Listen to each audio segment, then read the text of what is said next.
Hi ladies, and welcome back to our channel where we talk all things on how to really relax and rest into being the most loving and confident woman that God has called you to be. My name is Kat, and today I want to be sharing 3 pieces of encouragement I have for you before you get back into the dating space. I'm excited about these. This will be a shorter video, so let's go ahead and get into it. So my first piece of encouragement for you as a woman who's wanting to date again is to really focus on your heart. Why I think this is so important, if you'll allow me, is as driven women, I really see us have a tendency to focus on our accolades, our accomplishments, our physical successes, and we kind of use those as like a distraction, really, from really what's going on within our heart, what's really going on within us, right? We are so accustomed to putting on a front, this guard, this facade. Maybe it's not a facade of like being accomplished, but deep down, we are dealing with real heart issues, right? Things like resentment or pain or loneliness or disappointment. The list goes on, right? And so my real encouragement to you as a woman who's wanting to date again is like, open yourself up to your heart. Like, I think in order for you to date fully as a woman and be open and heartful with other people, you yourself have to be open to what's going on within you, right? Like, you have to be real about that. And so, yeah, like my first thing is like, don't shy away from this piece, and don't fall into the habit of using all your external things, whether that be your external beauty, money, finances, friends, network, cars, as like as a barrier to hide yourself. Like, really get to the heart of what's going on within you, right? Allow God to work on your heart. Now, you may be saying, like, Kat, I don't think I have a heart issue, right? But if you find yourself, like I find myself, constantly wanting to be right, or prove something. Like, if you find yourself in that energy where you're like, hold on a second, like, how do you not want me? Or I'm right in this thing, or this person's this, or in this judging type of energy, this have to be right energy, this defensive energy, this ego-driven energy. Those are heart issues, my love, right? Those are issues of the heart, right? And so really simple here is just, when you get to that space where you want to judge, or you want to clap back, or you want to prove yourself, or you want to defend yourself, just don't, right? Learn to get to a place where you have nothing to prove.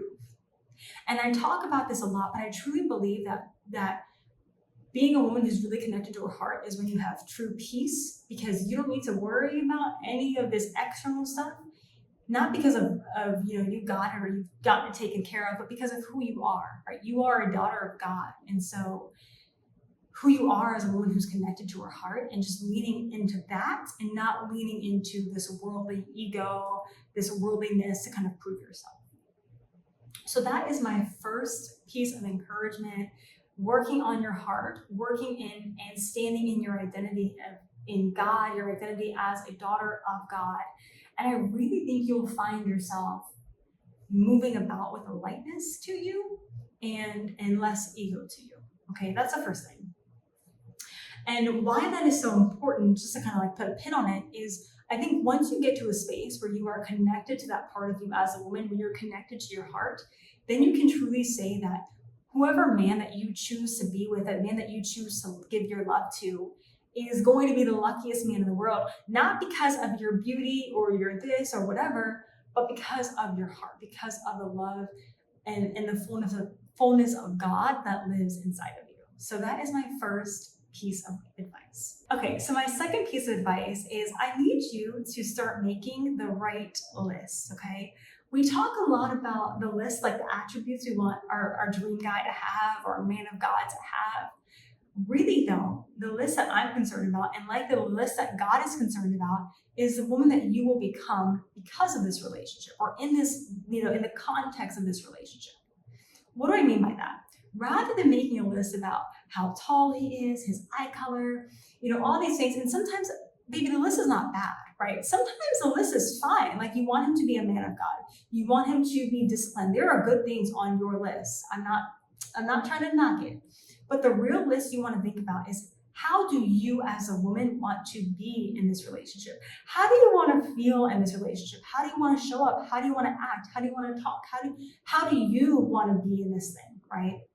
because that is the list that God is focusing on.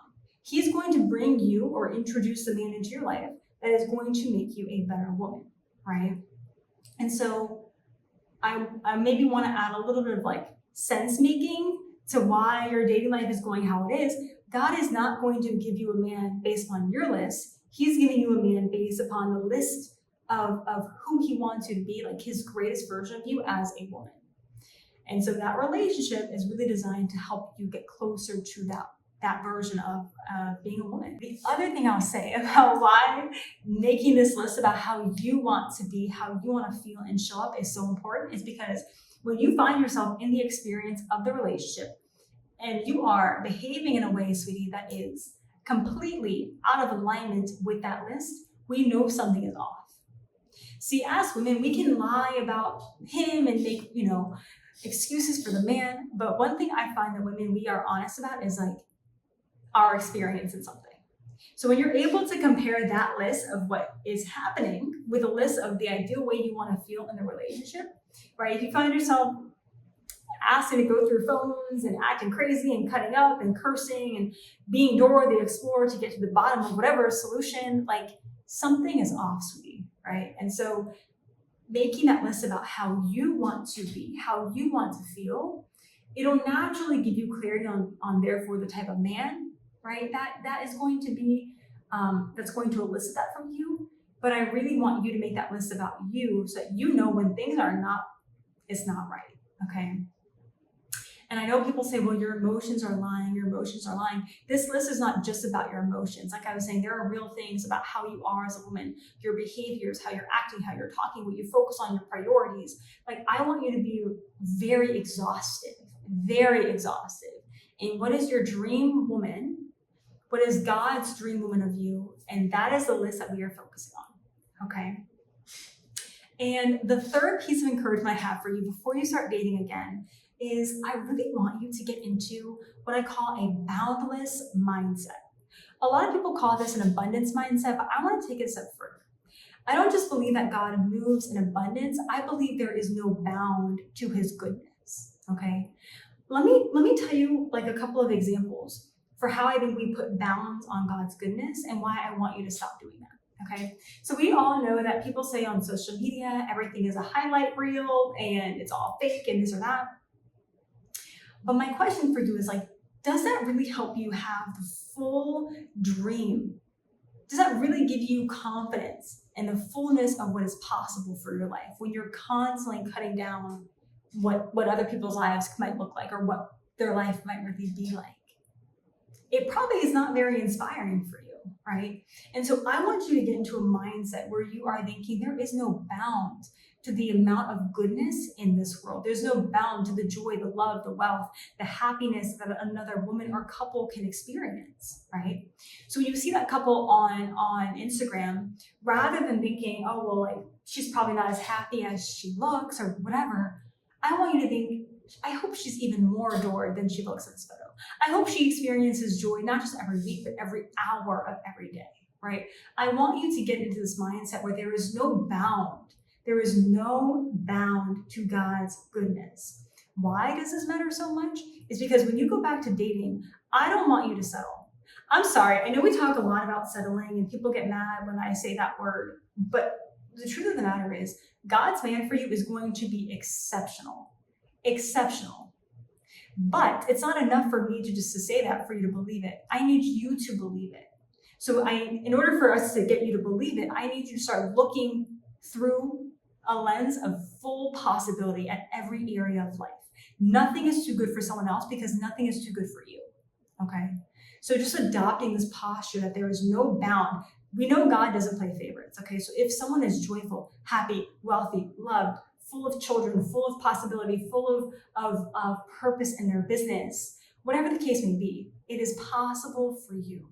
So I hope that helps you. This is a shorter video, but again, working on your heart, okay? Making the list about how you want to be, how you want to live, how you want to show up as a woman. And then third thing is just really developing a boundless perspective of God's goodness, okay? God's goodness for this world and therefore God's goodness for your life. Sending you so much love. Bye.